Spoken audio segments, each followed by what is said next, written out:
गिबियावनो बयनिसिमबो खुलुमहरबाय आंनि मुङा डक्टर पिनोस आं दासान्दि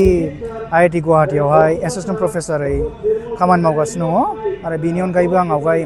आईआईटी कानपुर आरो आईआईटी माद्रासावहाय मावनानै फैबाय आं दा बाहाय एज ए चीफ गेस्ट हिसाबै फैनानै जोबोद गोजोननाय मोन्दों मानो होनबा चिरां पाब्लिक स्कुला फार्स्ट एनुवेल डे सेलेब्रेशन खालामदों आरो बे फार्स्ट डेआवनो चीफ गेस्ट हिसाबै फैनानै आङो माने बिसोरजों इन्टारेक्शन खालामनानै बिसोरजों रायलायनानै बिराद उत्साह मोन्दों बा गोजोननाय मोन्दों आरो आं सानो स्कुला बेबायदियैनो लासै लासैनो दावगालाङो आरो चिरां पाब्लिक स्कुला मोनसे वेल नन पाब्लिक स्कुल जायो बे लकेलिटियाव बेसिकेलि दा फरायनाय समावहाय गथ'फोरखौ माबायदि बिमा बिफा केयार खालामनांगौ होननानै नोंथाङा सानो दा जों बेलेग हारिजों जुदि कम्पेयार खालामना नायोबा जोंनि बर' हारिया बिराद गाहायाव दङ दा जोंनि नर्थ इस्टनि लार्जेस्ट ट्राइबेल हिसाबै जोंनि फरायनायाव जोङो फकास खालामनांगोन मानो होनबा क्वालिटि एजुकेशन थायोबासो जोंनि हारिया दावगानो हागोन बयबो बुङो जे जोंनि गेरेमसा हारि दानायावहाय जोंनो क्वालिटि एजुकेशनानो टप प्रायोरिटी जों क्वालिटि एजुकेशनखौ जों जुदि लांफानो हायाब्ला जोंनि हारिया डेभेलप जानाया गोब्राब जागोन आं बेनिखायनो जोंनि पेरेन्ट्सफोरखौ आं खावलायो जाहाथे जोंनि चिल्ड्रेन्सफोरनि एजुकेशनावहाय फकास खालामो बिसोरनो मा नांगौ जेरै इनभाइरनमेन्ट होनांगौ फरायनायनि जेरै गाइडेन्स होनांगौ फरायनायनि जुदि पेरेन्ट्सफ्रा जुदि प्रपार नलेज गैयाब्ला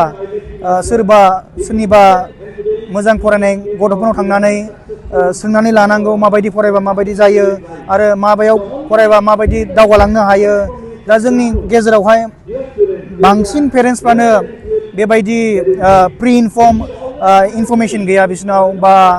नलेज गैया बेनिखायनो आं सानो आसा खालामो पेरेन्ट्सफोरखौ रिक्वेस्ट खालामो जाहाथे जोंनि बर'फोर जायफ्रा फरायफुनाय दावगाफुनाय गथ'फ्रा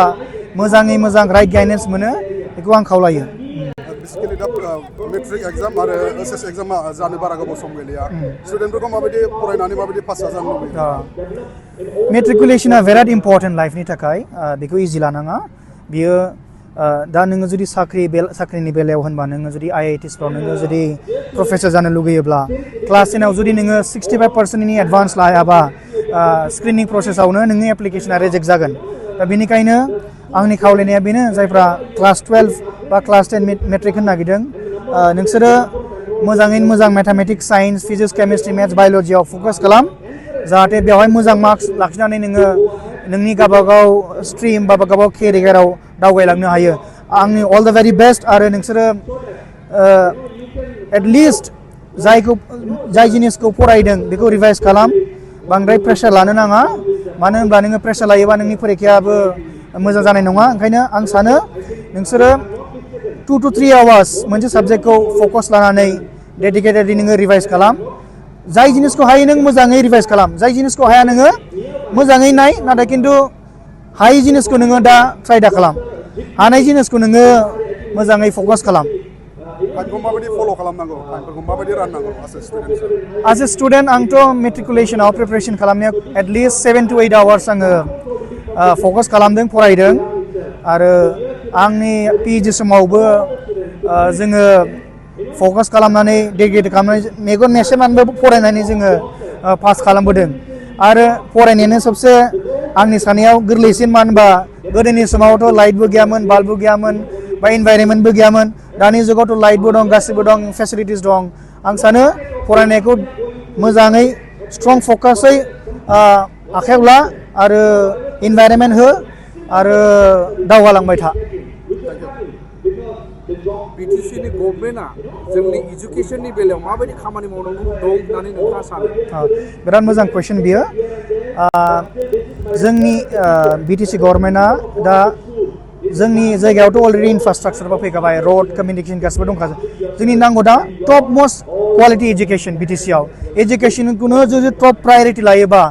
जोंनि बिटिसि एरिया डेभेलप जागोन लासै लासैनो नोङो आईएएस आईपीएस बा प्रफेसर नांगौबा जोंनो क्वालिटि एजुकेसन गैयाबा जों मोननाय नङा ओंखायनो आं सानो बिटिसिखौ रिक्वेस्ट खालामो एजुकेसनखौ टप प्रायोरिटि आखायाव लानो आरो जा इनभाइरनमेन्ट क्रिएट खालामनो बिटिसिआ बेखौ इनभाइरनमेन्टखौ क्रिएट खालामनांगौ आरो जोंनि बिटिसिआवहाय बयबो फरायसाफ्रानो क्वालिटि एजुकेसनखौ मोननो हायो आरो इनभाइरनमेन्टखौ मोनो आं बेखौनो खावलायो बिटिसि गभर्नमेन्टखौ इनिशिएटिभ्स ला जायफ्रा